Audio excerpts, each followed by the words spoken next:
Hello friends, अपने YouTube channel advocate Amit Kumar Gupta में आपका स्वागत है। आज जो केस हम लोग डिस्कस करेंगे उस केस का नाम है JR industries versus principal commissioner of income tax. ये case 99 ITR tribunal page number 422 पे रिपोर्ट हुआ और मैटर जयपुर आईटीआईटी ने डिसाइड किया। इस केस का जजमेंट 23 नवंबर 2021 को आया। फ्रेंड्स, आजकल काफी सारे केसेस जो हैं वो 263 के ऊपर देखने को मिलते हैं, जो कि रिपोर्टेबल जजमेंट्स हैं, जो कि आईटीआर में रिपोर्ट हो रहे हैं। इस केस के अंदर एक बहुत इंपॉर्टेंट चीज सेक्शन 263 के बारे में निकल के आई। सपोज करो कि किसी असेसिंग ऑफिसर ने कोई ऑर्डर पास किया, उस ऑर्डर के अंदर बहुत सारी एडिशंस की गई, जिसके लिए एसएससी जो है वो अपील में चला गया। कुछ मुद्दे ऐसे हो सकते हैं जिसके लिए एसएससी के ऊपर एडिशंस नहीं की गई और जो कि सीआईटी अपील के विचाराधीन नहीं है, या जब सीआईटी अपील ने अपना ऑर्डर कर दिया तो वो मैटर डिस्कस नहीं हुए, क्योंकि सीआईटी अपील के पास पावर है कि वो जो ऑर्डर अपील के अंदर होता है सीआईटी अपील के पास, उसको एनहेंस भी कर सकता है, उसको एन्यूल भी कर सकता है। तो यदि सीआईटी अपील तक कुछ ऐसे मैटर हैं जो सीआईटी अपील ने डिस्कस नहीं किए अपने ऑर्डर में, तो पहली बात तो यह डिसाइड हुआ इस केस के अंदर कि जो एडिशंस ऐसी हैं जो कि जिसके लिए एसएससी जो है वो सीआईटी अपील में नहीं गया। पहली बात यहां तक। दूसरी बात, कुछ मैटर ऐसे हो सकते हैं जो कि एओ ने उनका एडिशन नहीं किया और सीआईटी अपील ने भी उन मैटर्स पे कोई एडिशन नहीं किया। तो क्या उन मैटर्स का सीआईटी 263 के अंदर रिवीजन कर सकता है? तो यही चीज इस केस में निकल के आई।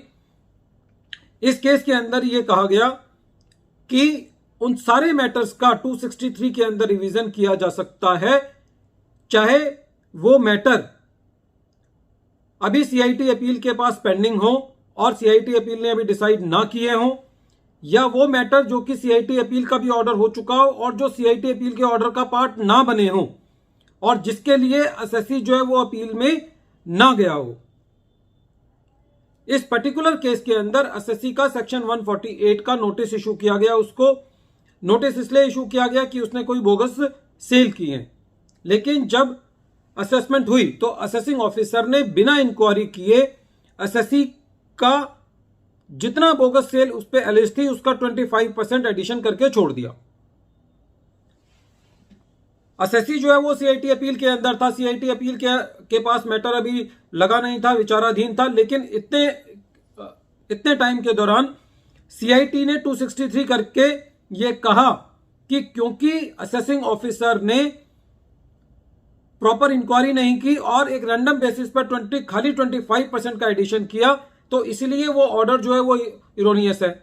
एसएससी का ये कहना था, साहब मैं तो सीआईटी अपील पे पेंडिंग हूं, मेरा 263 नहीं हो सकता। तो मैटर यहां पे ये था कि यदि सीआईटी अपील के पास मैटर पेंडिंग है, अभी एडजुडिकेट नहीं हुआ है, तो क्या एसएससी का 263 किया जा सकता है या नहीं किया जा सकता। तो इस केस में जयपुर आईटीआईटी ने डिसाइड किया कि क्योंकि अभी सीआईटी अपील ने अपना ऑर्डर पास नहीं किया है, तो इसीलिए एसएससी का 263 किया जा सकता है यदि वो 263 के दायरे में आता है। 263 का दायरा ये कहता है कि यदि असेसिंग ऑफिसर का ऑर्डर इरोनियस है और prejudicial to the interest to the revenue है। और इरोनियस की क्या परिभाषा है कि यदि असेसिंग ऑफिसर ने कोई ऑर्डर पास किया, जो एसएससी ने दस्तावेज दिए उनके ऊपर बिना इंक्वायरी किए असेसिंग ऑफिसर ने ऑर्डर पास किया, तो वो ऑर्डर जो है वो इरोनियस माना जाता है। एक और इसमें छोटी सी बात ये थी कि यदि सीआईटी अपील ने सपोज करो ऑर्डर कर भी दिया है और उस अपील के अंदर वो मैटर नहीं आया या एसएससी उसके लिए नहीं गया था, सीआईटी अपील के पास कोई ऐसे ग्राउंड्स थे या कोई ऐसी एडिशन थी, उसके अलावा कुछ आइटम्स रह जाते हैं सपोज करो, तो उन मैटर्स पर अभी भी 263 हो सकता है यदि उसका वो टाइम पीरियड के अंदर है, वो लिमिटेशन पीरियड के अंदर है। फ्रेंड्स, ये केस बहुत इंपॉर्टेंट है। जहां तक कि सेक्शन 263 की पावर्स का सेक्शन 263 की पावर्स को यूज करने की बात है, क्योंकि 263 की पावर्स उस केस में यूज की जा सकती है जहां पे ऑर्डर इरोनियस हो और prejudicial to the interest to the revenue हो। इस केस में ये बात निकल के आती है कि वो इरोनियस और प्रेजुडिशियल टू द इंटरेस्ट जो है वो ग्राउंड वाइज हो सकता है। यदि एसएससी एक मैटर के लिए सीआईटी अपील के पास गया और वो मैटर डिसाइड भी हो गया और मैटर अभी यदि 263 लिमिटेशन पीरियड के अंदर आता है तो 263 बाकी मैटर्स पे किया जा सकता है यदि वो ऑर्डर उस मैटर के लिए erroneous and prejudicial to the interest to the revenue है। फ्रेंड्स, आई होप दैट कि ये केस आपके काफी यूजफुल होगा 263 के केसेस को डील करने के लिए। अंत में एक बार फिर मैं केस का नाम रिपीट कर रहा हूं। केस का नाम है JR industries versus principal commissioner of income tax. Thank you friends.